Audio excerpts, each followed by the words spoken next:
Bonjour peuple de Dieu. Bonjour. Nous bénissons le Seigneur qui, dans sa grâce et sa fidélité, nous accorde en ce matin ce privilège d'être en sa présence. Alléluia. C'est une grâce particulière.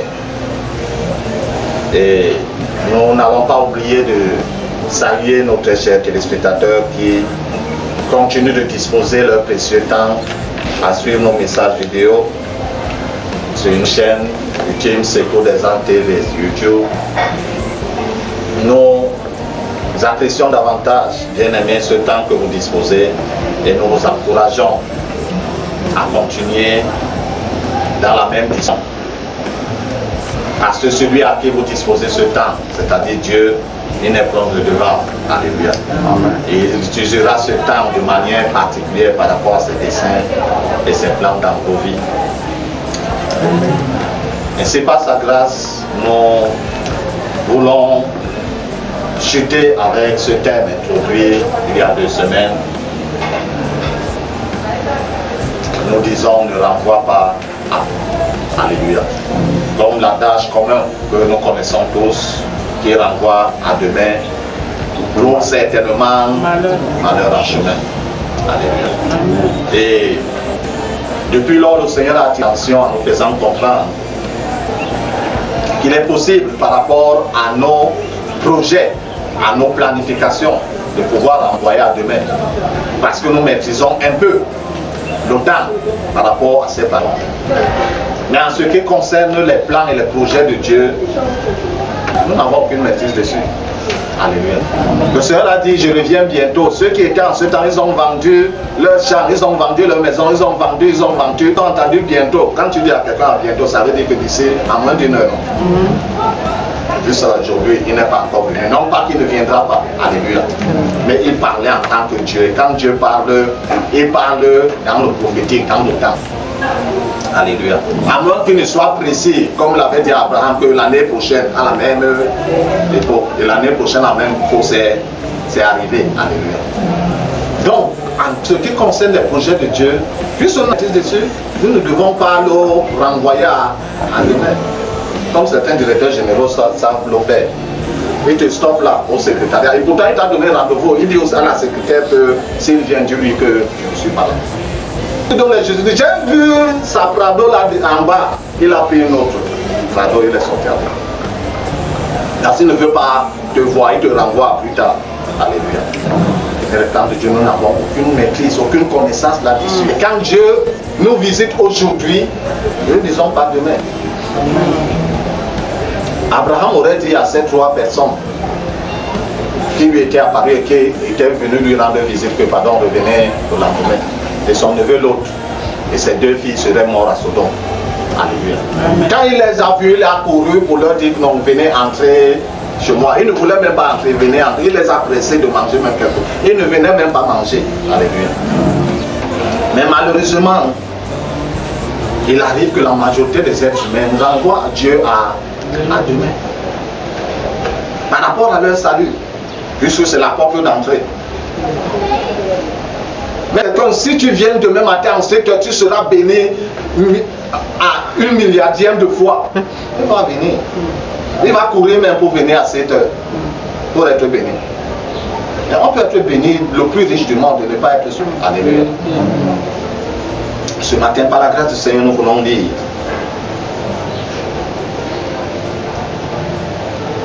dans le livre des Actes des Apôtres, le 24. Nous commencerons du verset 24 et nous descendrons jusqu'au verset 26. Actes des Apôtres, chapitre 24, partir du verset jusqu'au verset 26. Dans ma version, il est écrit: plusieurs jours plus tard, Félix vint avec sa femme Drusille, qui était juive, et il fit appel à Paul. Il écouta parler de la foi en Christ, mais lorsque Paul discuta de la justice, de la maîtrise de soi et du jugement à venir, Félix fut effrayé et lui dit: retire-toi pour le moment, quand j'en trouverai l'occasion, je te rappellerai. Il espérait en même temps que Paul lui donnerait de l'argent pour qu'il le relâche. C'est pourquoi il le faisait venir souvent pour s'entretenir avec lui. Alléluia. Amen. Paul n'aurait pas rencontré cette autre personnalité s'il était parti remplir l'autre dans son secrétariat que moi, l'apôtre Paul, l'apôtre des païens, bien entendu, je veux te rencontrer pour t'annoncer l'évangile. Alléluia. Comme on dit le plus souvent, les voies du Seigneur sont insondables.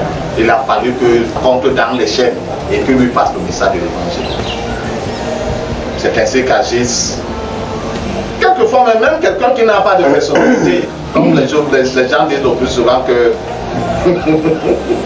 personne qui n'est, on lui apporte le message de l'évangile et il renvoie cela demain. À combien plus forte raison quelqu'un qui est assis comme celui-ci. Il y a une femme juive, il connaissait tout de même, parce que sa femme lui aurait dit apporte au Dieu d'Israël. Par rapport à ses lois, il connaissait, parce que quand Paul s'exprimait devant lui, Paul s'exprimait avec un cœur, comment dire, un cœur léger. Il savait que ce qu'il lui dit, il connaît déjà. Et lorsque Paul est en train de parler, lorsqu'il aborde des sujets très poignants, la justice, la maîtrise de soi, et en plus le jugement dernier que les gens ne veulent pas entendre, mais il arrive à grands pas. Alléluia. C'est maintenant le temps de s'assurer du ticket ou du visa. C'est maintenant. Le temps est encore là. Donc dis non, retire-toi, retire-toi. Quand j'ai pris l'occasion, je rappellerai.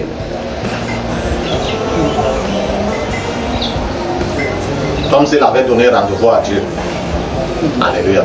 Puis envoie ton serviteur Paul, l'apôtre, et qu'il m'annonce l'évangile. Il n'avait pas donné rendez-vous à Dieu. Et il renvoie. Lui, il a eu beaucoup d'occasions. On dit qu'il l'appelait le plus souvent pour discuter avec lui. Parce qu'il pensait que Paul devait donner de l'argent. Paul avait arrêté même son métier parce qu'il était en prison. Quand tu es en prison, tu peux encore tanner le puits dehors. À moins que tu aies les longs bras, comme d'autres les longs bras, il est dedans dans la prison. Sa prison, il a l'écran de ses 102 pouces. Il a les serviteurs, les servants dans la prison. Alors que d'autres sont à côté de lui, ils commandent même le compte sans sel. Mais puis il ne trouve pas. Mais lui, il mange le poulet déjà dans la prison. Ses activités tournent à 100% dehors. On n'avait plus d'activité. Ce que les bien-aimés pouvaient avoir là, ils pouvaient contribuer pour aller l'assister. Donc c'est sur ça que le roi Félix, le gouverneur Félix comptait. Qu'on lui donne ça. Alléluia. Il appelait le plus souvent. La Bible ne nous rapporte pas. Si par la suite, ou après Paul, il s'est réellement tourné vers Dieu pour le salut de son âme. Mais il n'aura pas d'excuses. Alléluia. Amen. Plus encore en notre temps, c'est où ça passe, même si c'est, comme l'apôtre Paul disait, pour le vendre, qu'on annonce l'évangile, c'est tout l'évangile. Même si avec des motifs impurs, on annonce, ça ne demeure pas moins que c'est la parole de Dieu. Pour s'entretenir avec lui. Je ne sais pas si c'était pour qu'il comprenne mieux, pour se convertir à Dieu. Mais la Bible nous parle plus clairement que c'était pour que, pensant que non, l'argent qu'on a apporté hier, pour qu'il puisse au moins se débrouiller pendant le temps qu'il est en prison, il lui donne ça. L'autre encore, lui, il était devant la bouche la plus appropriée quand nous lisons dans Jean au chapitre 18, le verset 33 et le verset 38. Quand le Seigneur Jésus est amené finalement devant Pilate, accusé par les gens de sa nation, qui trouvaient le peuple, et en plus il s'est proclamé, auto-proclamé le roi des Juifs. Pilate lui demandait comment? Tu es roi. Le Seigneur lui répond que ça, la question là vient de toi. On t'a dit ça. Est-ce que moi je suis juif? Ta nation et tes chefs t'accusent pour que je te condamne. Le Seigneur commence à lui expliquer. Il est roi. Si son royaume était de cette terre-ci, ses serviteurs auraient combattu. Mais bon, comme son royaume n'est pas de ce monde, ceux-là peuvent seulement faire ce qu'ils font. Donc il dit, donc tu es roi. Il dit, oui, je suis roi. Je suis né et suis venu dans ce monde pour rendre témoignage à la vérité. Et il lui pose la meilleure question que l'on puisse poser sur cette terre. Qu'est-ce que la vérité? Tu poses la question à quelqu'un et tu sors.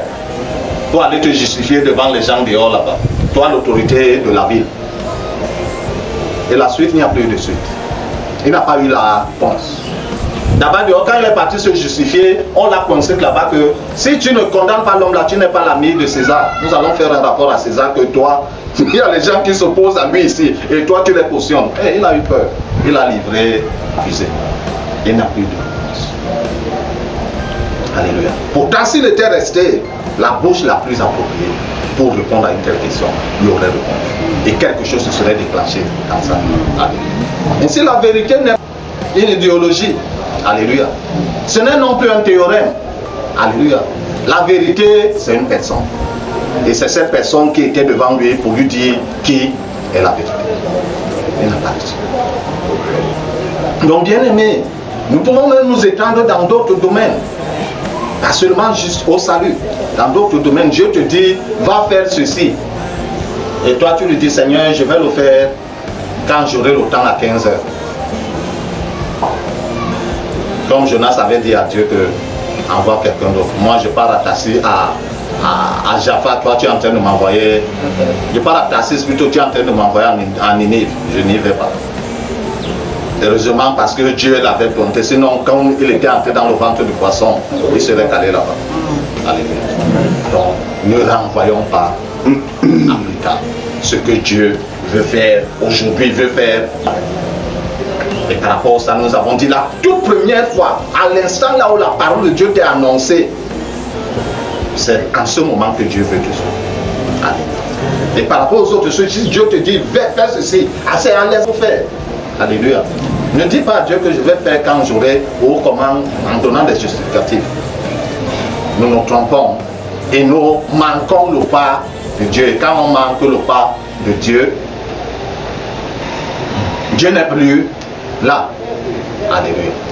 Donc pendant que le temps se fait encore, toi qui vas suivre cette vidéo, c'est le moment. Si tu n'es pas encore réconcilié avec Dieu, à te réconcilier avec Dieu. Mais si tu es déjà réconcilié avec Dieu, rajuste-toi encore avec Dieu. Le Seigneur a dit qu'il revient bientôt et sa rétribution avec lui. Que celui qui est impur continue à s'enfant l'impureté. Celui qui est souillé continue à se souiller. Il donne cette autorisation. Mais que celui qui est saint se sanctifie davantage. Celui qui est juste continue à marcher dans la justice. Il vient bientôt avec sa rétribution. Chacun selon ce qu'est ses œuvres. Que le Seigneur bénisse sa sainte parole dans nos cœurs ce matin, bien-aimés. Surtout et surtout, que nous puissions précisément la garder et la mettre en pratique. Alléluia. Amen. Essentiel. Seigneur Père de fidélité et de grâce au nom de Jésus-Christ Nazareth, je veux élever ma voix au Père à la suite de cette parole que tu nous adresses. Seigneur, tant pour nous, au roi de gloire, qui l'avons suivi, Seigneur notre Dieu, en Dieu, là qui suivront, Seigneur, cette parole, au travers de ce message vidéo, accorde la grâce d'une bonne réception de cette parole dans nos cœurs, d'une, ô Père éternel, notre Dieu, préservation appropriée et d'une mise en éternel, notre Dieu, complète, au nom de Jésus-Christ Nazareth. Mon roi et mon Père, pendant ce temps d'écoute, ô Dieu de gloire, pour ceux qui se disposeront à cette vidéo, visite également leur vie. Seigneur, secours les Pères éternels dans les domaines qui ne sont même pas, Seigneur notre Dieu, qu'il y avait un problème là, à ce domaine, Seigneur. Interviens dans leur vie, selon ta grande bonté, ta fidélité, au nom de Jésus-Christ Nazareth. Fouille les archives de leur vie éternelle. Partout où, Seigneur notre Dieu, où un décret avait été prononcé en ton accord, que ce décret soit annulé au nom de Jésus-Christ Nazareth. Partout, ô Père éternel, notre Dieu, ô Papa, une condamnation avait été prononcée sans ton accord, que cette condamnation, Seigneur notre Dieu, soit anéantie au nom de Jésus-Christ Nazareth. Père, secours, que soit l'aspect, Seigneur notre Dieu, de sa vie, qui était sous les tourments, ô Dieu, étant ta main toute puissante, et intervient dans ta grande miséricorde pour ôter ce tourment, ô Dieu, au nom de Jésus-Christ Nazareth. Et que par ta main de grâce, Dieu a son emploi éternel pour le salut de son âme et pour la sécurisation, Seigneur, de sa vie par rapport à l'éternité. Sois honoré, sois glorifié, Père, parce que toi, tu agis toujours selon tes perfections divines. Au nom de Jésus-Christ Nazareth. Amen.